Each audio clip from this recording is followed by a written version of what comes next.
सिंध हुकूमत बलूचिस्तान हुकूमत पारां पाणी चोरी वारा इल्ज़ाम रद्द करे छॾिया। सोहेल अनवर सियाल चयो आहे त सिंध में पाणी जी खोट बावजूद बलूचिस्तान खे पाणी जी फरहामी जारी आहे।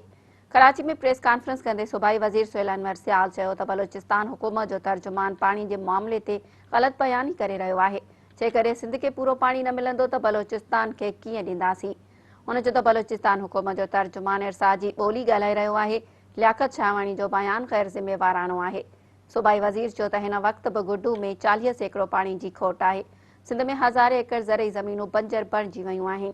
इरसा सिंध सां नाइंसाफ़ी करे रहियो आहे। इरसा सिंध जो पाणी चोरी करे रहियो आहे। हुन चयो त बैराजनि में पाणी ईंदो ई न त वेंदो किथां। असां वटि पाणी कोन्हे त बलूचिस्तान खे किथां ॾियूं। वफ़ाक़ी जी नाअहली सबबि सिंध ऐं बलूचिस्तान भोॻे रहिया आहिनि। हुन चयो त गुड्डू बैराज वटि जॾहिं 1,99,000 क्यूसेक पाणी हूंदो तॾहिं बलूचिस्तान खे केनाल में पाणी मिली सघंदो।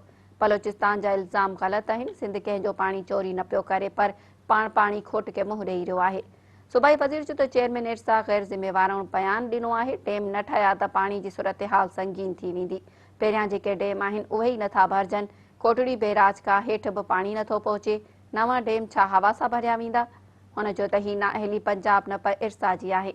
बलूचिस्तान जो पाणी गुड्डू ऐं सखर बैराज मां वञे थो। जेकॾहिं बलूचिस्तान सम्झे थो त नाइंसाफ़ी थी रही आहे त भले को मुतबादिल ॻोल्हे। सोहेल अनवर सियाल चयो त मां पाण बलूचिस्तान खे ऑफर कई त केनाल पका कराए ॾियूं पर हुननि न मञी।